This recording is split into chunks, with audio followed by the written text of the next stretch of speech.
Hi friends, నమస్తే. Welcome to healthy food life style. నేను మీ సుమాని. ఈరోజు మన లైఫ్ స్టైల్లో ప్రోటీన్ గారెలు ఒక్క చుక్క నూనె లేకుండా ఎలా వేసుకోవాలో చూపించబోతూ ఉన్నాను. ముందుగా మనం ఒక బౌల్ తీసుకొని దాంట్లో ఒక పావు కప్పు వరకు బొబ్బర్లు, అలాగే ఒక పావు కప్పు వరకు రాజ్మా, ఒక పావు కప్పు వరకు తెల్ల శనగలు,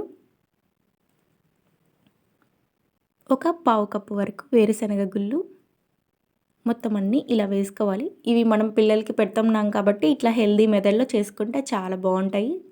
ఆరోగ్యానికి కూడా చాలా మంచిది.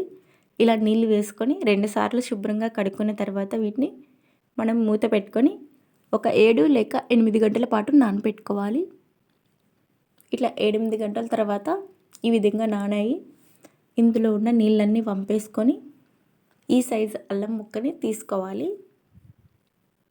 ఇలా మనం ఒక మిక్సీ జార్ తీసుకొని అల్లాన్ని సన్నగా కట్ చేసి వేసుకొని మనం నానబెట్టుకున్న పప్పుల్ని కూడా వేసుకోవాలి ఫ్రెండ్స్. ఇందులో నీళ్ళేమీ వేయకుండా మూత పెట్టుకొని మెత్తగా గ్రైండ్ చేయాలి. ఇలా గ్రైండ్ అయిన దాన్ని వేరొక ప్లేట్లోకి మనం తీసుకోవాలి. ఇలా తీసుకున్న దాంట్లో మనం కొద్దిగా సాల్ట్, కొద్దిగా జీలకర్ర, 1 కప్పు ఆనియన్ ముక్కలు, సన్నగా కట్ చేసుకున్న ఆనియన్ ముక్కలు, అలాగే 1 కప్పు క్యారెట్ తురుము, మనం సన్నగా తరుక్కున్న కొత్తిమీర, మీరు కావాలంటే పచ్చిమిరపకాయ కూడా వేసుకోవచ్చు ఫ్రెండ్స్. ఇలా పిండి ముద్ద అంతని ఇలా కలుపుకోవాలి మొత్తం అంతా కలిసే వరకు. ఇలా కలుపుకున్న దాంట్లో నుంచి మనం ఒక్కొక్కటి బాల్ లాగా తీసుకొని రౌండ్గా చుట్టుకోవాలి.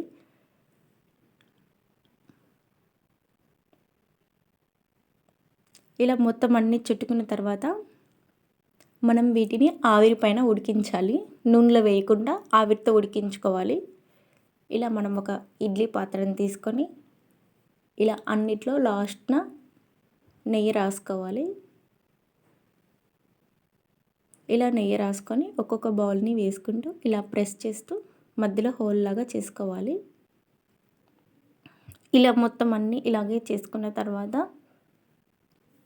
మనం ఒక ఇడ్లీ పాత్రను తీసుకొని నీళ్ళు వేసి ఇడ్లీ పాత్ర నీళ్ళు మరిగిన తర్వాత మనం ఇలా ప్లేట్ని పెట్టుకొని మూత పెట్టి ఒక 35 లేక 40 నిమిషాల పాటు ఉడికించుకోవాలి. 40 నిమిషాల తర్వాత మనం ఇలా తీసి చూసినట్లయితే ఉడికినాయా లేదా అని ఒక టూత్ పిన్ తీసుకొని ఇలా ప్రెస్ చేసినప్పుడు దీనికి ఏమి అంటుకోకుండా వచ్చినట్లయితే బాగా కుక్ అయినట్టు. ఇక వీటిని తీసుకొని సర్వింగ్ బౌల్లోకి సర్వ్ చేసుకోవడమే. చూడండి ఫ్రెండ్స్, చాలా సింపుల్ కదా. అసలుకి మనం నూనె లేకుండా ఇట్లా ఆవిరి మీద ఉడికించినప్పుడు మధ్యలో కూడా బాగా కుక్ అయ్యాయి, ఉడికాయి. వీటిని సాంబార్తో కానీ చట్నీతో కానీ తీసుకుంటే చాలా టేస్ట్గా ఉంటాయి. గారెలు అంటే ఇష్టమైన వాళ్ళు ఆయిల్ లేకుండా ఇట్లా ఆవిరి మీద ఉడికించుకొని ట్రై చేయండి. మీకు ఎలా వచ్చిందో కింద కామెంట్ సెక్షన్లో కామెంట్ చేయండి. మరిన్ని హెల్దీ రెసిపీస్ కోసం మన ఛానల్ని సబ్స్క్రైబ్ చేసుకోండి. Thank you for watching.